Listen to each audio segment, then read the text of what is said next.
There is no true north in the soul. In the center of a vast and silent plain, you awaken, not from sleep, but from certainty. Above, the stars crackle like old paper. They form no constellations you recognize, only rough sketches of questions left unanswered.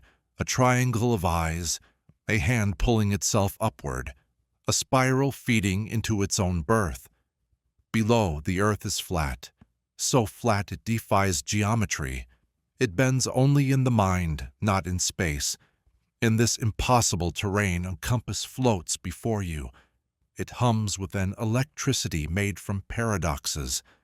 Its needle spins, not in circles but in spirals, each loop narrower than the last, coiling toward a direction that does not exist. The needle eventually settles, pointing straight through your chest. This is not north. This is you. You are offered 3 roads. Road 1. Mercy.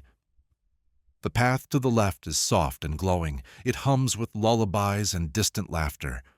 Along its curve you see memories, a child spared punishment, a thief forgiven, a tyrant whose hands were stayed by kindness.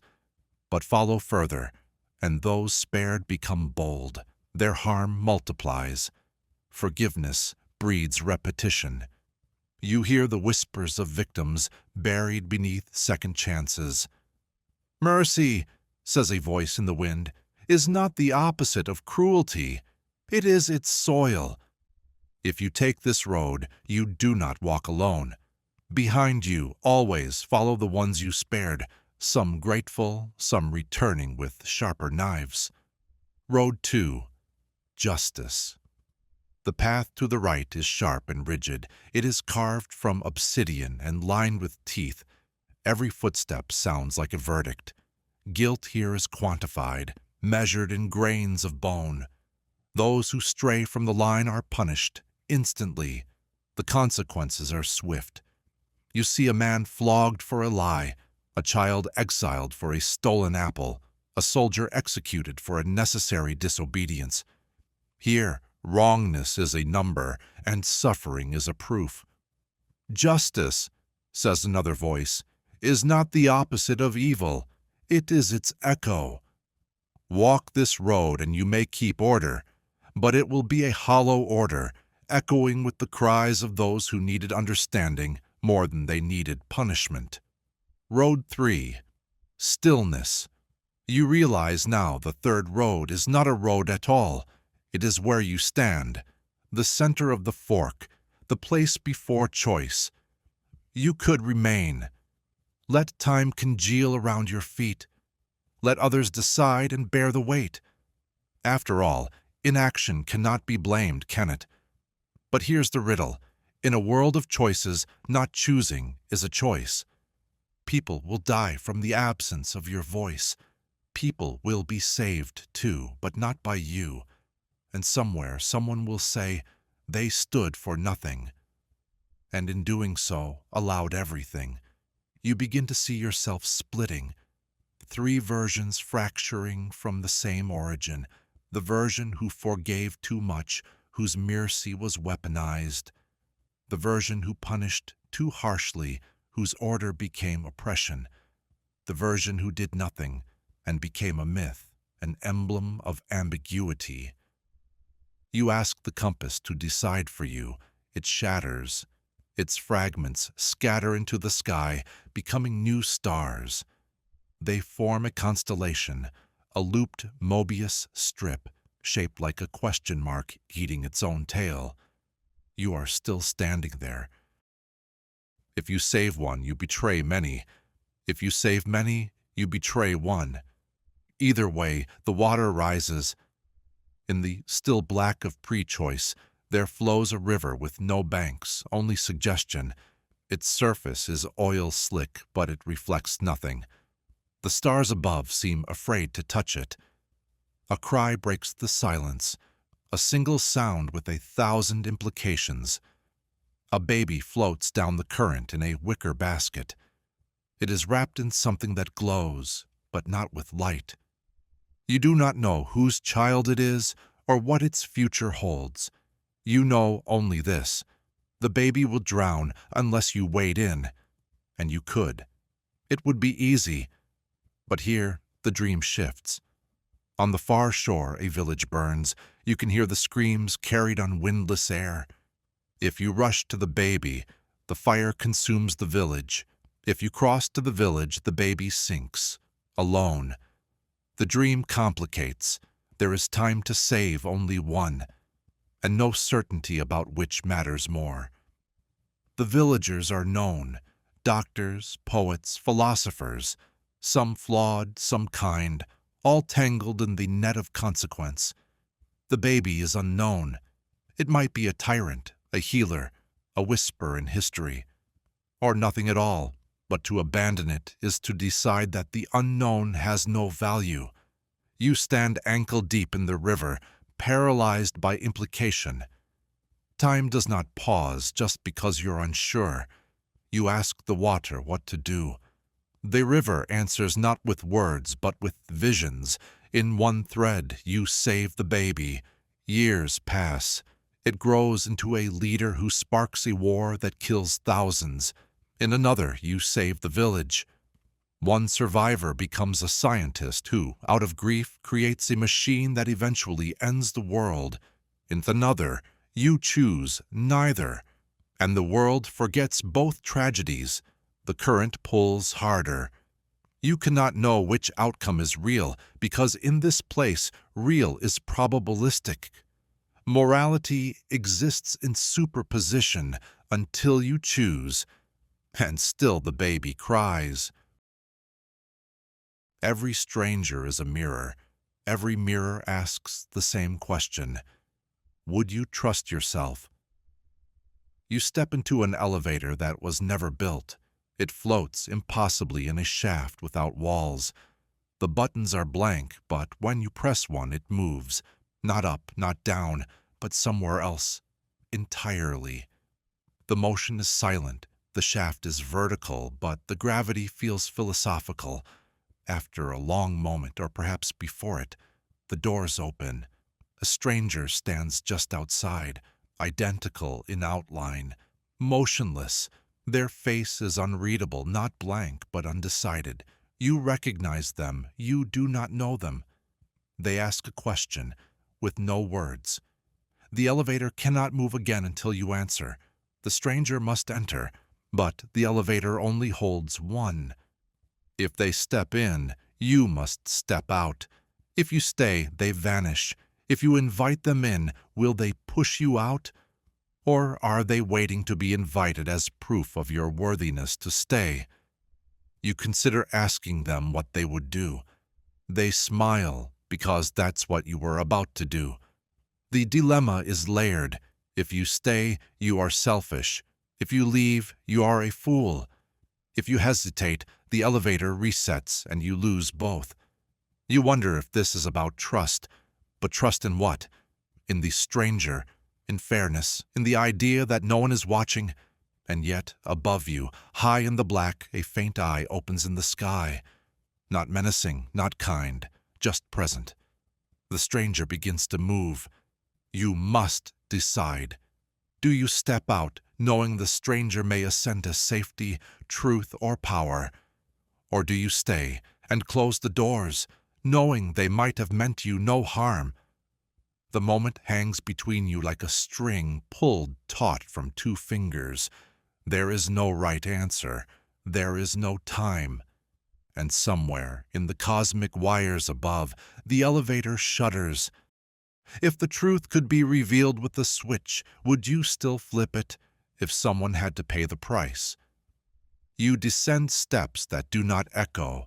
The cellar is not beneath anything. It is beneath everything. The walls sweat memory. Symbols are scrawled in chalk and vanish when you look too long.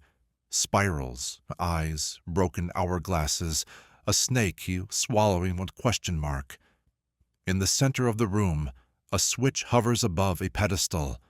It glows with soft defiance, as if daring you to reach. A thin wire climbs upward, vanishing into infinite dark. There's no label, no instructions, only the sensation that something will happen. You've heard rumors of this switch. Some say it reveals the truth behind every lie. Others claim it transfers pain from one soul to another. A few whisper it changes nothing except you. The dilemma unfolds in silence. If you flip it, something somewhere will break, but maybe something else will heal. You could walk away, leave it untouched, tell yourself, this is not my choice to make. But then someone else will come, and they might not hesitate. There's a weight in your chest, not guilt, anticipation. You feel seen, though the room is empty. Your hand rises. What will this cost? Who pays? And more importantly, who decides? The wire hums, the cymbals twitch, and from above the faint sound of laughter, or perhaps crying, or perhaps your own thoughts, played back to you through a warped cassette of morality. You touch the switch, and somewhere a child forgets their mother. A tyrant loses the will to command. A river dries up and a desert blooms. You do not know which, but the room grows darker, and the switch now faces the opposite direction, waiting again. Some truths are blades, some lies are blankets. In the dark, which would you reach for? The space is not a room, it's a silence that has taken shape. You stand beside someone whose breath is slipping away. Their eyes are wide with fear, not of death, but of understanding. They ask you, will I be okay? The truth is, no. You could say it. You could offer them clarity as their final gift. But what if clarity is cruel? You hesitate. The silence becomes heavier. In this place, your words are not just sounds. They are threads. Each sentence spun becomes a string, pulled across possibilities. To speak the truth is to slice the thread clean. To speak a lie is to weave one more loop into the dream. They wait for your answer, and time here is obedient. It will not move until you choose. The dilemma breathes. A lie, told gently, will let them pass with peace. A truth, dropped like stone, may drown them in fear. What is the ethical weight of comfort? Are you lying for them? Or are you lying so you won't carry the burden of watching them suffer with truth? In the darkness you hear distant voices, versions of yourself. One says, the truth is sacred, even now. Another whispers, let them rest. Truth is for the living. You look down, their hand is open, waiting for something. Not a fact, not a philosophy, just something warm to hold. You speak. The words are soft, curved like branches. They glow slightly, then float away into the ceiling like paper lanterns. You'll be okay, and perhaps they will be. Not in body, but in the shape of their final thought. You walk away, unsure if what you said was cruel or kind. The lie still hovers in the air behind you, shimmering faintly. And somewhere in the dark, a version of you swallows a truth and chokes. What if forgetting is the toll to cross into peace? You find yourself standing at the edge of a bridge. It stretches out over nothing, pure black, without wind, horizon, or echo. The bridge is not made of wood or metal, but of fragments. Each plank beneath your feet is a memory, a face you loved, a pain you endured, a truth you tried to forget. They flicker. Some shine brightly, others dim and tremble, on the verge of vanishing. You take a step forward. Behind you, the plank dissolves. This is not a bridge you can return across. Above you, the sky holds a cracked crescent moon, shaped like a scythe, watching quietly. Below, memory floats in the void. Half-formed symbols, a child's drawing, a laugh, the scent of rain. The dilemma emerges. Each step forward lightens your burden. But it also erases something real. The farther you walk, the more of yourself is lost. yet only by reaching the other side can you be free of what weighs you down. How much of yourself are you willing to lose to finally feel peace? And worse, if you shed too much, will you even recognize who you are when you arrive? You pause at a plank marked with something sacred, a name that once made your heart ache with joy. To step on it is to forget it. To stay here is to carry its weight forever. From somewhere in the blackness, a voice echoes, not from behind or ahead, but from within. What you remember shapes you, but what you forget frees you. You take another step and feel something lift and something fade. Sometimes the thing we fear behind the door is us. A door stands alone in the void. No walls, no frame, no hinges, just the door, slightly ajar as if mid-thought. You approach it slowly. It hums, not with sound but with possibility. Its surface is marked with symbols, an eye always watching, a spiral, always falling, a keyhole, empty. You raise your hand, and the door responds. It does not open wider. It does not close. It waits. Behind the door is something you've forgotten, or perhaps something that's remembered you. The air is heavy with questions. What if it's a friend you betrayed, a lover you abandoned, a self you left behind? What if they opened the door first? You glance behind you. The shadows have grown longer. They point to the door like accusing fingers. You could walk away, but the door has seen you.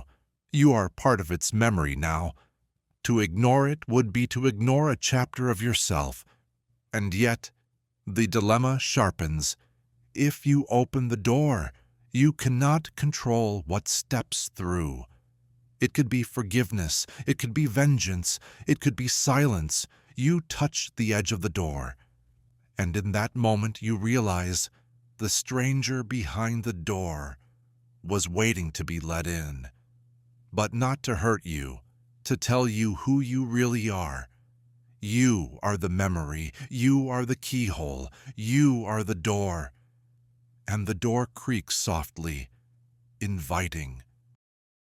If your copy makes a better choice than you, which of you is real? A mirror stands in the void. It does not reflect light, it reflects intention. You approach it. Your reflection greets you, but something is wrong. It moves slightly out of sync, it blinks at the wrong time. It knows what you are about to do, and it is judging you. The mirror is cracked, but not broken. A thin line runs across the upper corner like a scar that never healed. You wave. It does not. You step back. It steps forward. Then it speaks, not with a voice, but with the presence that blooms in your head like a thought you didn't generate. You've done well enough, but I would do better. You realize the reflection is not you. It is a version of you. One that did not make your mistakes, one that turned left instead of right, one that said no when you said yes, and now it wants your place. The dilemma grows sharp. Do you let it take over? Let the world have the version of you that is braver, kinder, more complete? Or do you protect your place, even if it means defending your flaws? You place your hand on the mirror. So does it. It smiles slightly. You cannot tell if it's relief or pity. You don't have to choose, it says. You already did. Every day. The cracks widen slightly, the mirror hums, and you realize there are more mirrors, behind this one, beside it, beneath it. An infinite corridor of selves, each asking a different question. Which one is you? And does it matter if no one else can tell? Some monsters don't chase you.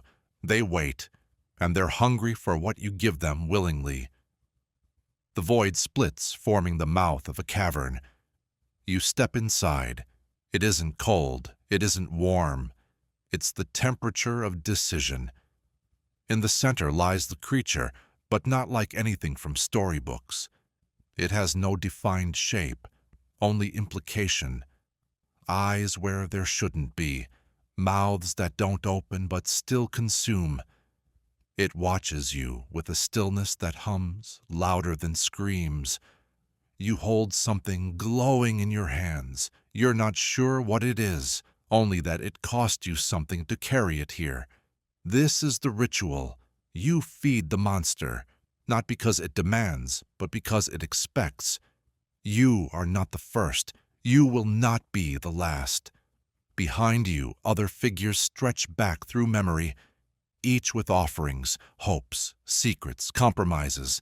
The monster does not move. It only exists because we keep giving. The dilemma coils. What if you stop? What if you hold your offering back? Will the monster starve? Will it die? Or will it devour something else, something unintended, because you chose not to obey? You ask the monster a question. It does not answer. It has never needed to. Its power is not in force, but in expectation.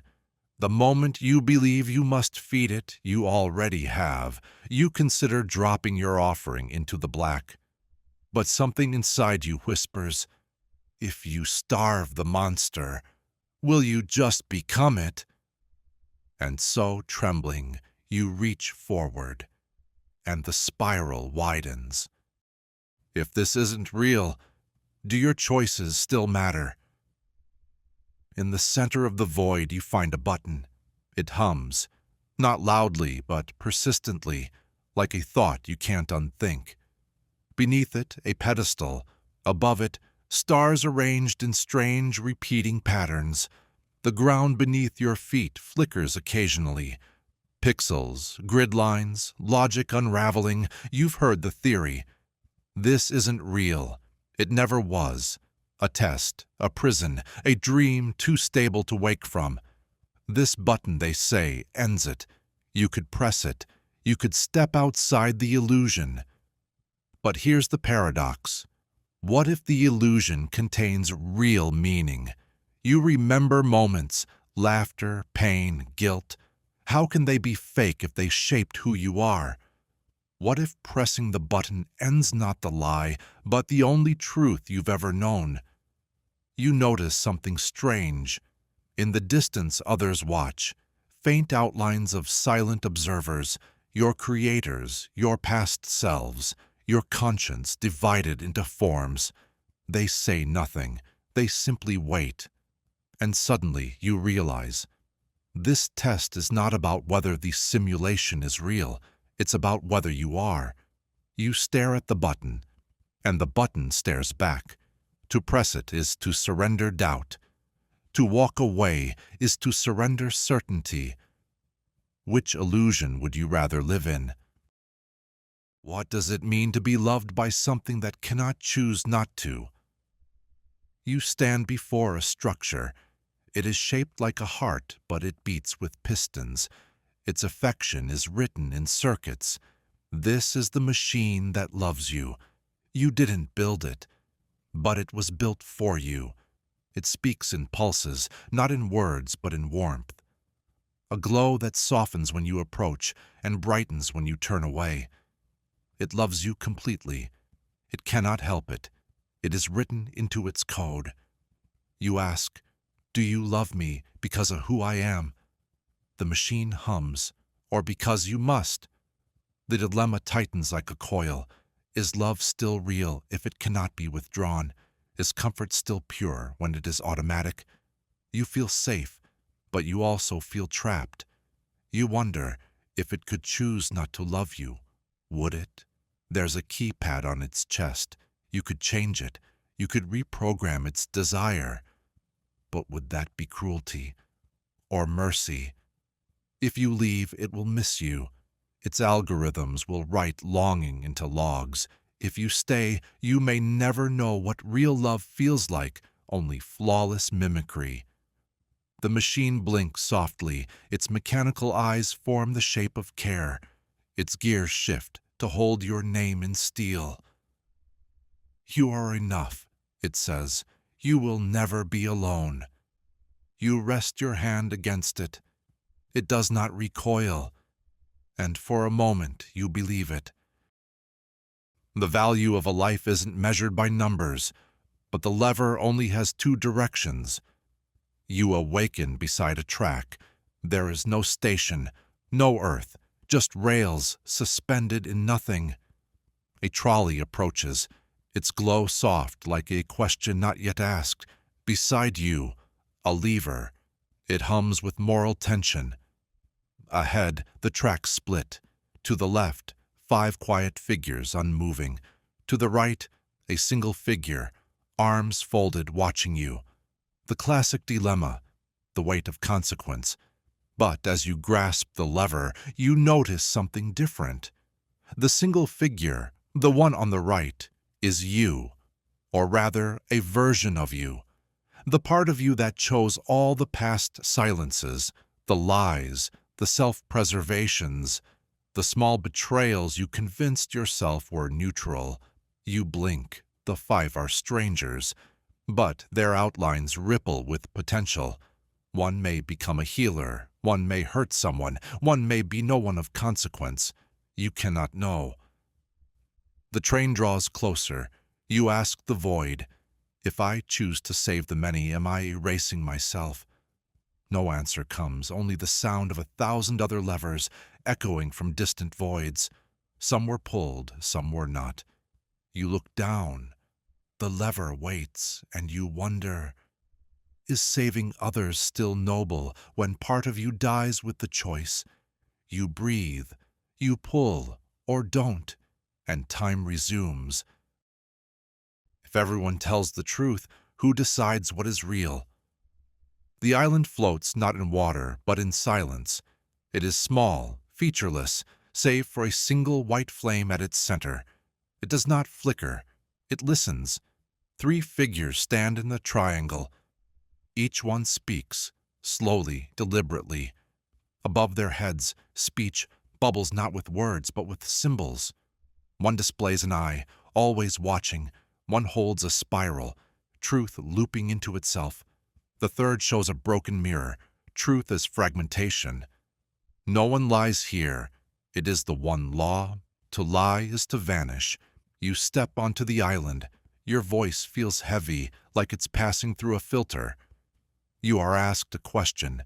Who are you really? You try to answer simply, but here, simple truths unravel.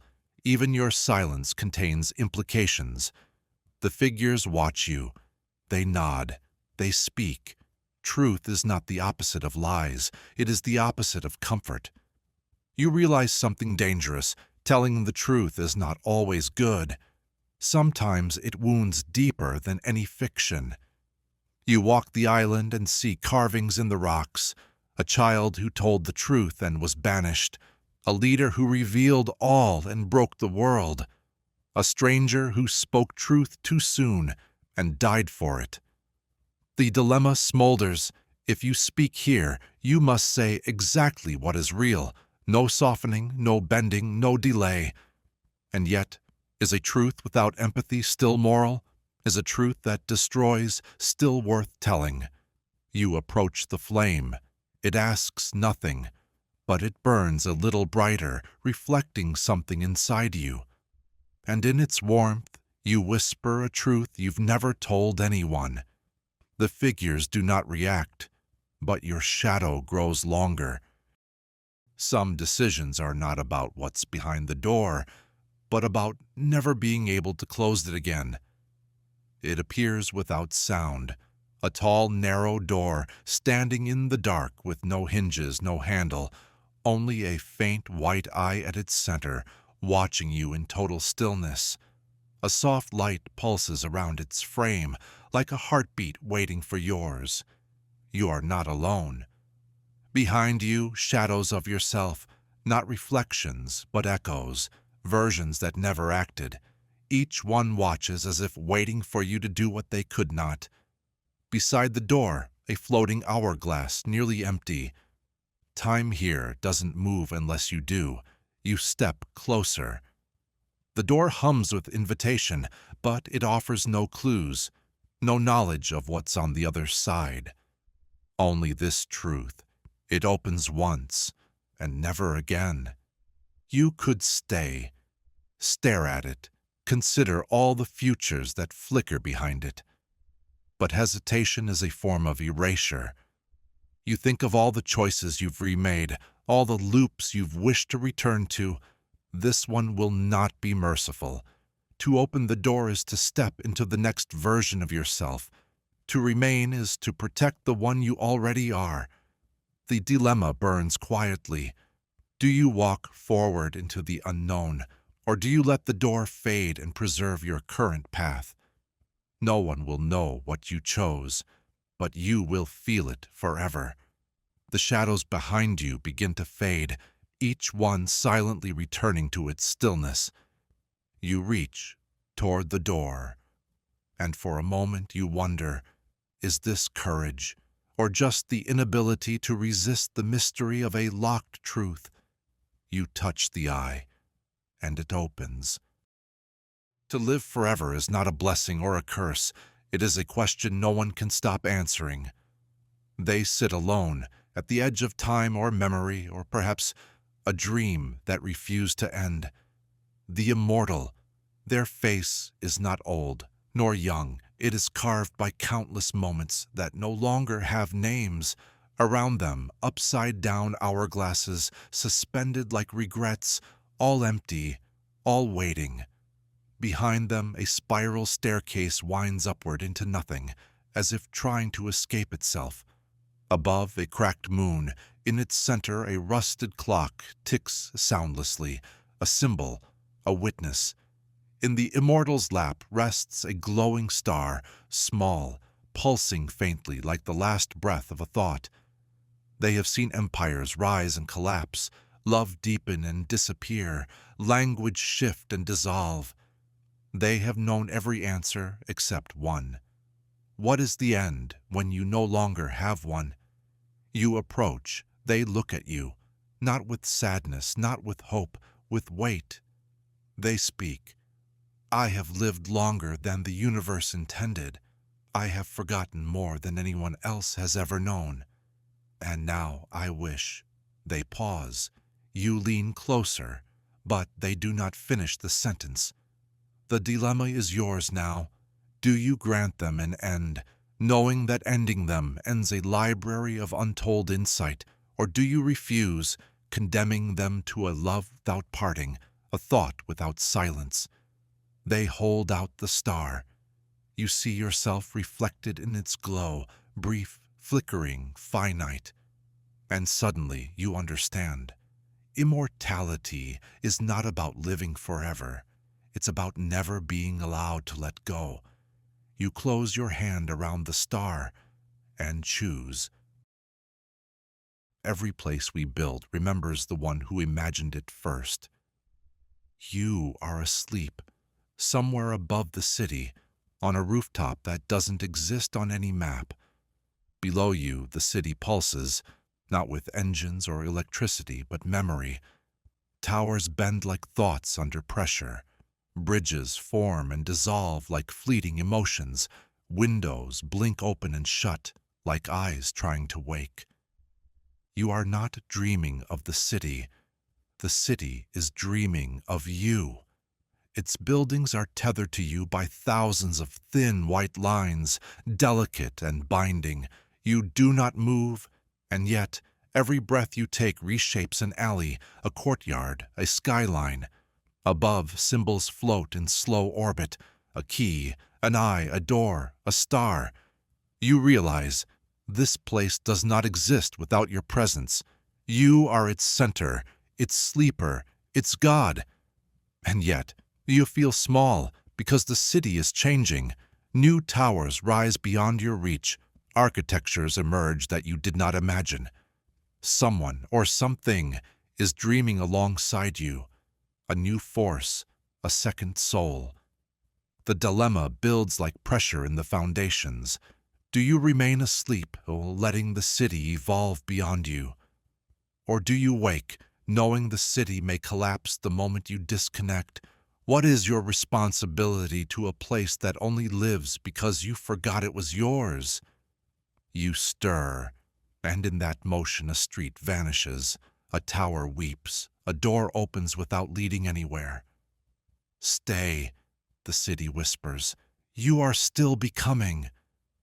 But you feel the pull of your name, your true self, floating far beyond the skyline. The city will keep dreaming, with or without you. But you wonder, will it ever forgive you for waking up? Regret is not a shadow, it's a seed, and the more you try to bury it, the deeper it takes root. You enter the garden in silence. There is no wind, no scent, only growth, impossible, reaching, curling toward nothing. The plants here are tall and white, their leaves inscribed with soft etchings, a teardrop, a spiral clock, a ring split down the middle. You know without being told, these are regrets, yours, others, maybe even regrets that have not yet occurred. They grow without sunlight, without water, fed only by the weight of moments unchosen. At the center of the garden stands a tree. Its bark is smooth like glass, its fruit glows faintly, shaped like eyes. You pick one, it opens. Inside, you see a version of your life where you made a different choice. A kindness delayed, a truth withheld, a silence you mistook for safety. The fruit closes, you put it back, you continue walking. The path curves in fractal loops, never quite returning. As you move, the garden rearranges. New branches stretch from your footprints. New regrets begin to bud. You realize walking here creates more.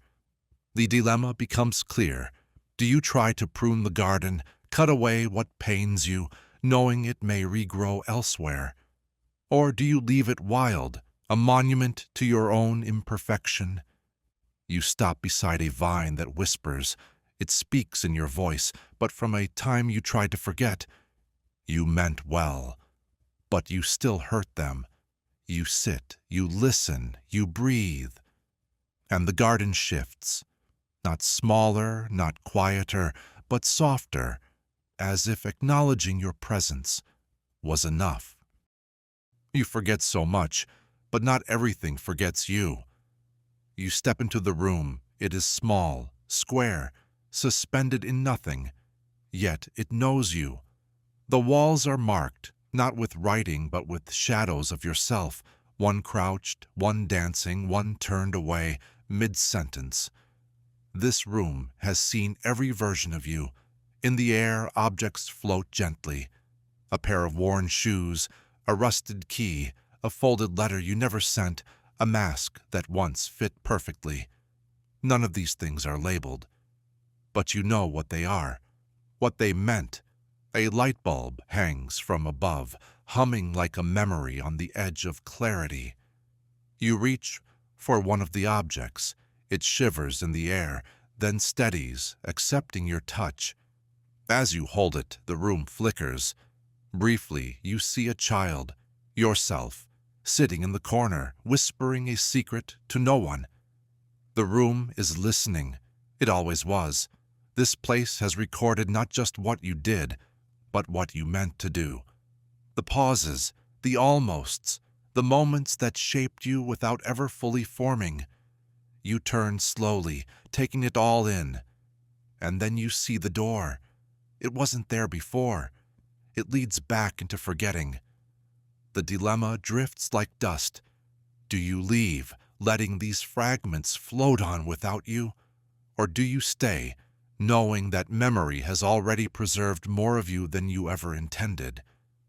You place the object back. The light bulb flickers once. The room will remain, not for anyone else, just in case you need it again.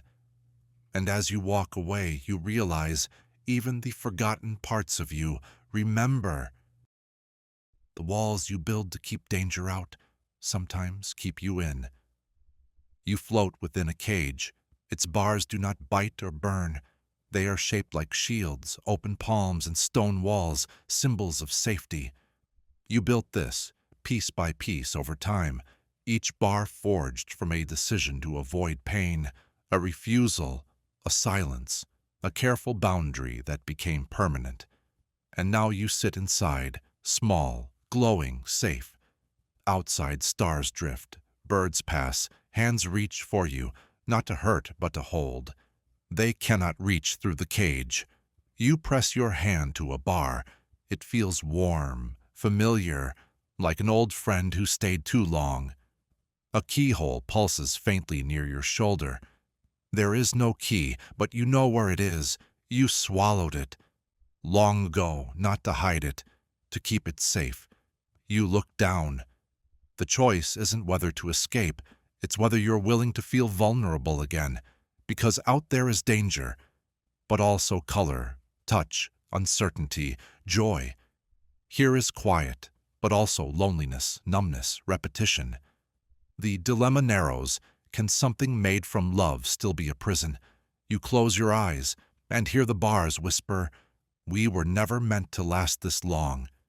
You breathe and begin to unlock yourself, not with violence, but with permission. One bar softens, then another, and slowly the space between you and the world widens. Memory isn't just what you hold, it's what holds you. You sit on a bench suspended in nothing. Across from you, a stranger stands, outlined in white, faceless yet familiar. They tilt their head gently, like a memory trying to reassemble itself. In your hands, a photo frame glows faintly. Its image flickers, sometimes a child, sometimes a city, sometimes a name you almost remember. The stranger speaks, but not aloud. "I remember you," they say, "even if you've forgotten me." Behind them, shadows drift. A tree you once climbed, a house you left without closing the door, a staircase leading nowhere. The stranger steps closer. You notice now they are made of spirals, not flesh, not cloth, just echoes. You ask, "Were you real?" They pause. "I was something real did to you." You feel a pull. To let them go is to lose something you never realized you missed. To hold on to them is to stay tethered to something incomplete. The dilemma shimmers. What do we owe to the pieces of ourselves that no longer fit? Do we protect them out of love, or release them out of mercy? The stranger kneels, places a key in your lap. You recognize it. From a dream, from a drawer, from a place that no longer exists. You reach out to touch their hand, but they are already fading. "Thank you," they whisper, "for carrying me this far." You blink and now you're alone, but not empty. When every path is possible, is movement still meaningful? You find yourself on a staircase. It spirals, upward into fog, downward into stars. There is no beginning. There is no end. You are not lost. You are paused. Each step you stand on is etched with a symbol, a clock. Time as a loop. An eye always watched. A question mark. Certainty unearned. A mirror. Your past in disguise. You are not alone, but you are the only one aware. Others walk past you, up, down, sideways, each sure of their direction, though none speak. You ask yourself, which way leads home? But you realize you no longer remember what home means. Above you, a crescent moon rests sideways on its landing, like a cradle left behind. Below, the stars flicker in response to your hesitation, and the staircase waits. The paradox becomes clear. You must move, but you must choose without knowing. Go up, and maybe you find peace. Go down, and maybe you find truth. Stay still, and maybe you find yourself. But the stairs will never stop existing. Only your place on them changes. The dilemma winds tight. Do you trust momentum, or pause to break the illusion of progress? What if choice is the only way out, but also the only thing that keeps the loop alive? You lift your foot. Not certain, not fearless, just ready, and the step accepts you. Some agreements are not made with pens. They're made with silence.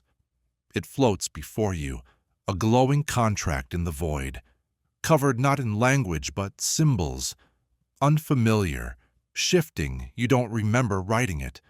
But it knows your name. A pen is in your hand, unused, still capped. You look closer. Near the bottom, the signature line is not empty. Your shadow has already signed it. You look behind you. The shadow shrugs, not guilty, not innocent, just certain.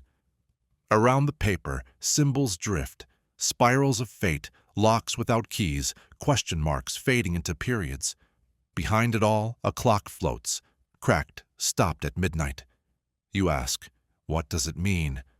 No answer, because the contract isn't meant to explain. It's meant to remind.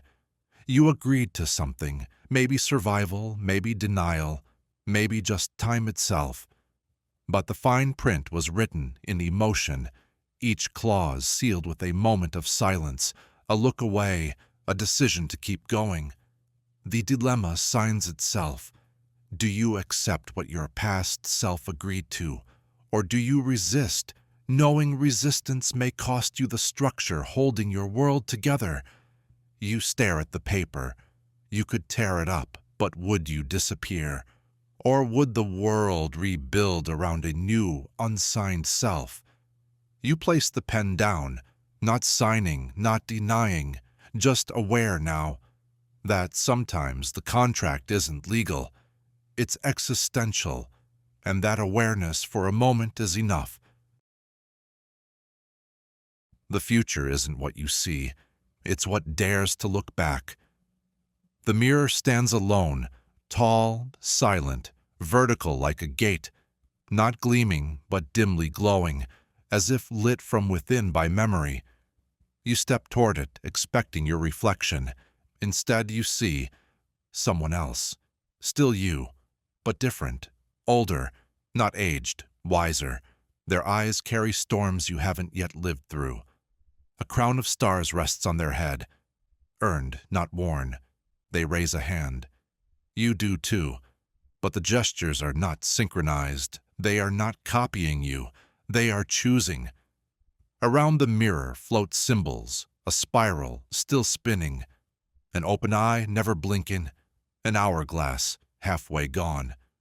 A crack runs down one side of the mirror, but from it light escapes, soft, constant, warm. You realize this mirror doesn't reflect the future. It reflects the version of you who believed in one, the one who took the risk, made the leap, trusted something more than comfort. And now they are reaching back. The dilemma breathes. Do you trust this image? Do you believe you can become this? Or do you turn away, choosing the known, the measurable, the now? The figure in the mirror smiles, not with certainty, but with faith. You raise your hand again. They meet it, through glass, through time, through doubt. And for a moment you feel whole. Every question has an edge, and beyond it there is only silence. You walk a path that narrows with each step. The air is heavy, but not with sound, with absence. Before you, floating in the void, a question mark. Immense, luminous, unraveling into dust. Each curve fractures, dissolving like chalk in wind. You stop. Beneath your feet the path ends. There is no cliff, no drop, just an undefined space where asking no longer matters. Around you fragments of language drift, ellipses murmuring unfinished thoughts, commas like breaths never taken, a single exclamation mark cracked in half. You try to speak. The words form, but the air refuses to carry them. Here, questions are not answered. They are released. You stare into the void, not hoping, not fearing, just being. And the silence is not cruel. It is not indifferent, it is sacred, because it contains all possible endings and none. The dilemma vanishes. Do you keep asking, knowing some questions fracture the more you seek, or do you accept that some truths arrive only when you stop demanding them? You raise your hand. The spiral in the sky turns once, then stills. You smile, not because you know, but because knowing isn't the point anymore. Not every answer is found. Some are given by the way you lived. You stand in the center of the spiral. It does not spin, it rests. Around you, symbols drift like feathers, eyes that once watched your choices, keys to doors you never opened, stars that blinked quietly through every uncertainty. From your chest, light emerges, soft, steady. You don't remember putting it there, but it was never lost. You open your hands, not to grasp, but to release, and the shadows of yourself begin to dissolve. Versions you didn't become, paths you didn't take, weights you no longer need. Above, a closed loop shines, not infinite, not trapped, complete. The journey doesn't end here, but it no longer needs to ask where it's going. The final realization hums like starlight. The answer was not the point. The question was not the goal. The way you carried the uncertainty was the answer. You never solved the paradox. You became it. And in doing so, you made peace with the riddle. You were always meant to. Some doors don't lead to places. They lead to pieces of yourself you've never met. The door is tall, impossibly tall, not because it towers, but because it bends, in quiet surrender inward.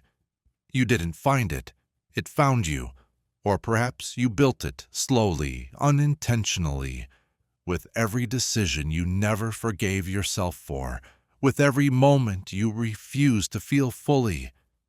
Now it stands in front of you. Its surface ripples as if made of memory, not wood, not metal, but the kind of substance that resists looking too closely. You place your hand on it. It does not push back. It folds. The texture is not cold. It's warm like breath. It pulls your palm in slightly, just enough to remind you that this door was not made to be passed through. It was made to be faced. Above it floats an eye. Not judging, not blinking, just witnessing. Around it, symbols drift. Keys you once gave away, spirals you never stopped walking, arrows broken mid-flight, still trying to point somewhere. The door speaks, without words. You feel it in your ribcage, in your spine. I do not open outward. You must enter by folding. You ask what's inside. It answers any feeling. That moment you almost cried but didn't. That secret you still carry, even from yourself. The version of you that curled inward and never unfolded again. You ask, what happens if I go in? And the answer is terrifying in its softness. You don't go in. You become what's inside. The dilemma begins before the threshold. To open a door inward, you must first become smaller. You must kneel. You must turn away from the masks. You must accept that the door may not open to light. But here's the paradox. When it opens, you do not enter a room. You enter a moment. Your first lie, your last kindness, a silence you chose over truth, a truth you chose over connection. It is all there, humming, waiting to be held, not changed.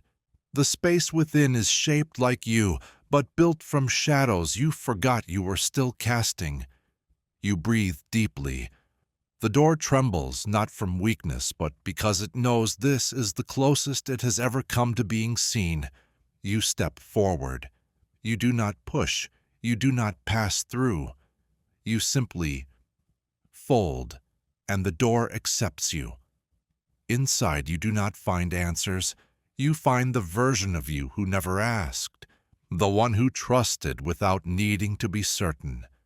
The one who broke but kept loving anyway. The one who waited in silence, hoping you'd finally come home. You kneel, you embrace, and for a moment there is no threshold, only arrival. If someone walked backward through your life, would they still become you? There are two of you, identical, not in body, in trajectory. You walk a ribbon of space suspended in a black void. On one side, you move forward. The other you, your twin, walks backward. You do not see each other often. Only at the loops, only at the curves where paths nearly kiss. You lay down your footsteps like breadcrumbs, soft and sequential. Your twins appear ahead, precise, calculated, already fulfilled. They do not leave a trail. They approach it. You pass familiar scenes, childhood memory, first love, loss not yet healed. They pass the same things, but in reverse. You slow. Watch as they greet your pain like an old friend, as they smile at your beginning just before leaving it behind. How do you feel it? You ask aloud. The twin answers in gesture. I remember forward. You forget backward. You begin to notice something else. Where you are uncertain, they are calm. Where you hesitate, they walk confidently, because they have already seen what you are still approaching. But they cannot change it. And you realize the paradox. They know where you will go, but only you get to choose how it will feel. You reach a mirrored curve. For one moment, your palms press against each other, only glass between you. They speak. It is your voice, but slower. You don't see it yet, but you already survived. The ribbon begins to unravel behind you. Your steps fade. Theirs glow brighter. Time isn't moving. You are. They smile, and you understand. They are not here to warn you, not to stop you, not to fix you. They are here to remind you that every regret you've had was once a future you dare to walk into, and they've already thanked you for it. Time does not heal all wounds, but it measures them, whether you watch or not. You find a clock. It stands alone in a black expanse, tall and solemn. But something's missing. No hands, no ticking, no promise of progress. Instead of numbers, the face holds symbols, teardrops frozen in mid-fall, spirals endlessly narrowing, eyes each crossed out gently like truths never seen. At the clock's base, you see figures, small, glowing. Each cradles an object, a letter, a photograph, a fragment of glass. They do not speak. They simply sit and remember. You approach. The closer you come, the heavier the air becomes. Not with sadness, but with pause. Here, time does not move forward. It moves inward. It is not measured by hours or seasons, but by the weight of what you wished had gone differently. You ask, what does this clock measure? And a voice, not from the clock, but from within, replies, regret, but not as punishment, as recognition. You think of a name you forgot to call back, of a word you said too sharply, of a silence you held when you should have broken. Each one glows faintly behind your ribs. The shadow of the clock stretches beside you, long and winding, like a path you walked too late. You kneel. You find something in your hand you didn't know you were still carrying, a small glowing moment, a memory. You don't remember when you dropped it, but the clock did. The dilemma is soft but persistent. Do you try to forget, to wipe the clock clean, pretend the past was sharper, simpler, or do you sit beside it and let each regret become part of the rhythm? The other figures don't ask for forgiveness. They ask only to be seen. You sit with them, and for a moment you feel the pressure of time not as a march, but as a mirror. You realize regret isn't the opposite of hope. It's a shape hope leaves behind when it didn't work out the way you needed it to. And still, the clock does not tick, but you do. Some questions do not seek answers, they seek transformation. You stand before a symbol carved into the ground, a question mark glowing softly in the dark. It is not drawn, it is etched, like a scar left by a forgotten moment of doubt. You don't remember arriving here, but you know this is the place, and this is the moment. Around you, quiet objects hover, an open lock, rusted but still waiting, a wilted flower, its stem frozen in a bow, a burning candle, its flame unmoving, each one a relic of a truth you once sought but hesitated to name. Before you, a single stone step, not wide, but final. You feel it. The question is not a puzzle, it is a door. Once asked, everything behind you becomes before. You kneel beside the carved mark. You don't speak, not yet. Because asking is an act of faith, not in the answer, but in your readiness to hear it. You remember questions you asked too late. Why didn't you stay? Did I matter to you? What would have happened if I said yes? And questions you never asked at all. What do I believe in? What do I deserve? Who am I when I'm not performing for love? This one is different because it doesn't live in language. It lives in your breath, in the way your ribs tighten, in the way your feet hesitate on the edge of change. The dilemma is simple and immense. If you ask, the world will shift. The people you love may not fit in it the same way. If you don't ask, you will never leave the loop. The thread above your head begins to fall, thin, white, curved, a question descending. You speak. It isn't loud, but the ground hears you. The carved mark pulses once, then fades, not erased, integrated. The answer does not come in words. It comes in the shape of your next step. You cross the stone. The question no longer follows you, because now you carry it, and that's all it ever wanted. Some spaces don't echo, they correct you. You enter a room with no doors, no windows, only walls that shimmer softly, like skin that remembers touch. It is not dark but dim, the kind of light that feels like waiting. In the center you speak, just something small, a word, a name, an apology. But something strange happens. The moment you speak, the walls shift.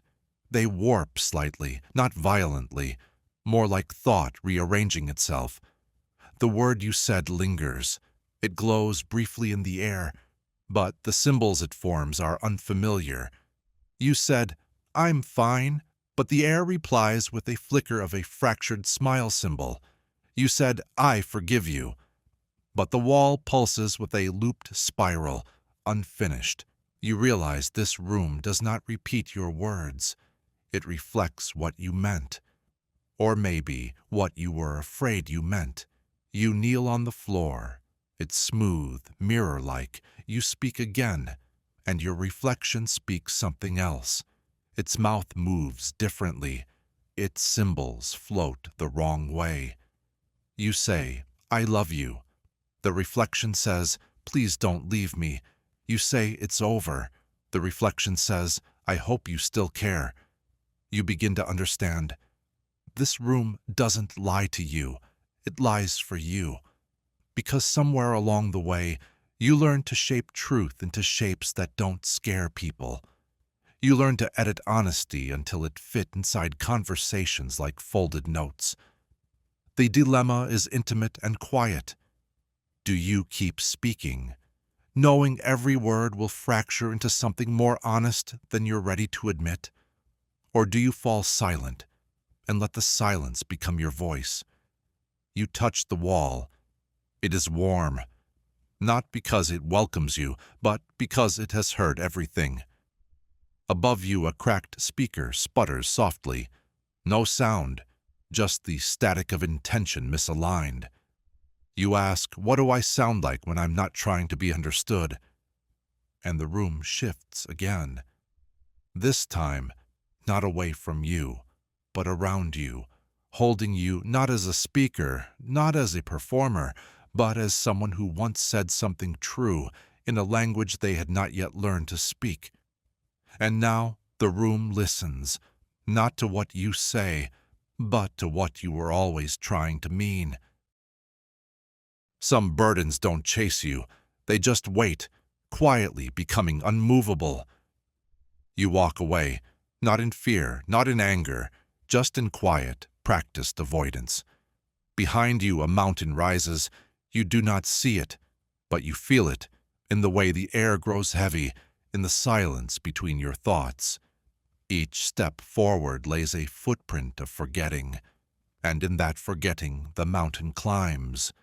You left something behind, a responsibility, a confrontation, an apology unsent, a truth unopened. The mountain grows only when unseen. It feeds not on action but on the absence of it. It is made of unspoken words, unfinished endings, the gentle erosion of intention. You reach a clearing. The air seems clearer here. But the light doesn't move.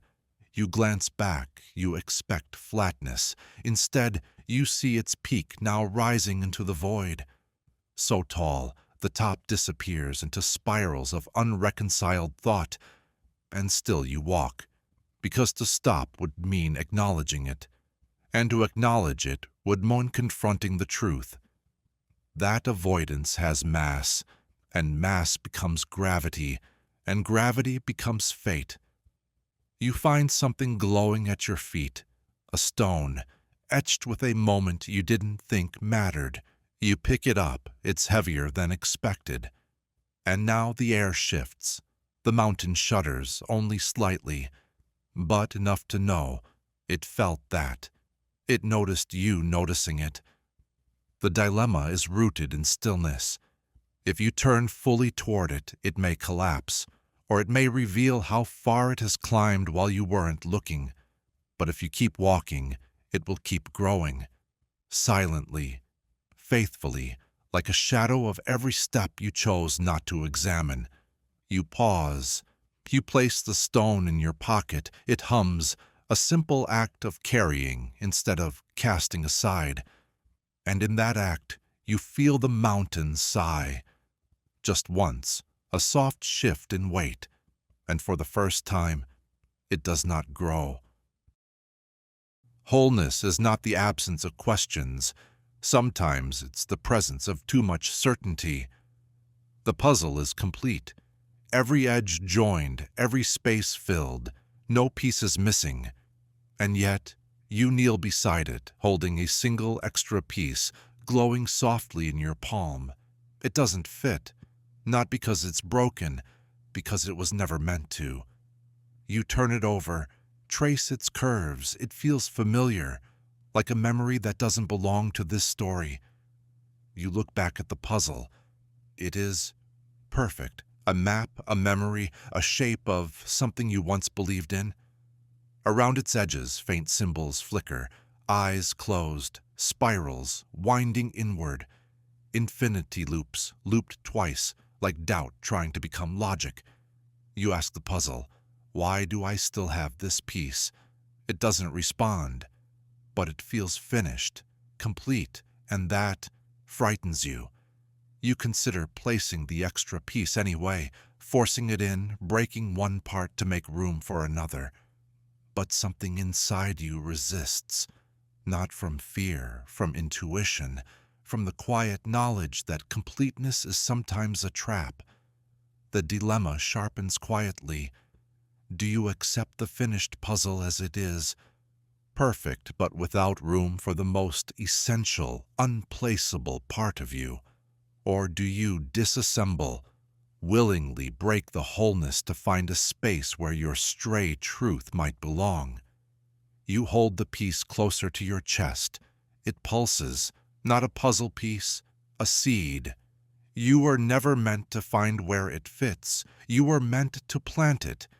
You turned from the puzzle, not to abandon it, but to honor it, as the version of life that once fit before you outgrew it. Behind you, the piece begins to glow brighter, not out of place, but becoming place. Some flames are not made to destroy, they are made to require. You find it, a fire alone in the dark. It burns not with hunger, but with hesitation. Its flicker is gentle, like breath, catching between hope and memory. You kneel beside it, feel its warmth, not scorching, but intimate. All around you, torches hang, suspended, unlit. They hover mid-air, frozen in anticipation, as if waiting for permission, not spark. You cup your hands around the flame. It doesn't flinch, but it does lean toward you, as though sensing you carry something it lacks. Above, faint figures drift like smoke. Not ghosts, not watchers, just possible others. You realize the fire is not fading, it is lonely, and loneliness for a flame is suffocation. You look down. You have a torch of your own. You hesitate, because to light it means committing. It means feeding a flame that now belongs to more than just you. You ask the void, will it survive if I walk away? The flame offers no answer, only a flicker, only a question that curls into your ribs. Will you? The dilemma is quiet but exacting. To share this fire is to risk it changing. To let it burn alone is to preserve it, but only until it forgets how to burn for anything but itself. You light your torch, not all at once, but in parts, a small transfer of warmth, a shared permission. The flame accepts, softly, like someone who has forgotten how to trust and is learning again in your presence. The suspended torches stir, not all ignite, but a few. Enough. You are no longer the only source, but neither is the fire, and you understand. This flame was never yours to own. It was always yours to nurture, and now it belongs to others too, and in that belonging, it breathes. Sometimes it's not about finding your voice, it's about recognizing you never lost it. You stand at the center of a chamber shaped like an open mouth, not sculpted, not designed, formed over time by every word you didn't say, every truth you reshaped, every moment you muted yourself to make others comfortable. The walls breathe with memory. Each ripple of sound you once held in your chest now echoes outward, in curved lines of white energy, gentle, persistent. You open your mouth, but no sound escapes, not yet. Because here, your voice is not automatic, it must be chosen, and choosing it means claiming it. Your chest glows, softly, a small light, not fire, not power, recognition. You recall all the ways you've been asked to translate yourself, shrink your joy, soften your number, polish your truth until it's more comfortable than honest, and you complied, not out of fear, but out of habit. Now the silence around you is thick, but not hostile. It waits for you to declare yourself. And above you a bell hangs, suspended, not ringing, not demanding, just listening. You exhale, and your first word emerges, not as noise, but as a line of white light stretching forward. The dilemma shapes itself like a mouth. Do you speak as you were taught, safe, silent, palatable, or do you speak as you were made, raw, strange, luminous? You close your eyes. Say something true. The chamber responds, soft symbols appear, open eyes now watching with understanding, broken chains falling softly to the floor, musical notes not repeating, but building. Your voice does not echo. It builds. It stretches beyond this space, outward, inward, downward into the parts of you that forgot how to listen. And you realize You've always had this voice, but you finally gave it back to yourself. And the bell above glows once, no sound, just permission. Some endings are not stops. They are arrivals at the place where you can finally walk without wondering. You walk a spiral path, a thin white line etched into the black. It loops gently, not inward toward a center, but outward toward something, opening. Along its curve you pass familiar pieces, a broken clock still echoing with lost time, a mirror reflecting not your face but your outline, a key, but the lock is long gone, an eye not watching, just aware. Each one floats slightly above the ground, like offerings left behind for the self that needed them. You step quietly, not because of fear, but because the stillness feels sacred. Ahead at the spiral's far end, a doorway glows. It is not closed. It is waiting. Beyond it, stars. A void filled not with nothingness, but with the exact shape of your next breath. You pause at the edge. The door does not ask anything of you. It simply remains. Above it, a looped circle shines, a symbol not of perfection, but of continuity. Not flawless, but full. You turn slightly, look back at the spiral. Every moment behind you is still there. Not erased, not rewritten, just witnessed. You see every step, every pause, every chapter. Each one its own paradox, each one its own truth. Each one a version of you trying, failing, wondering, arriving. And now you step forward, not into an ending, but into the one space you had not yet visited, the one where you stop needing answers and begin being the question.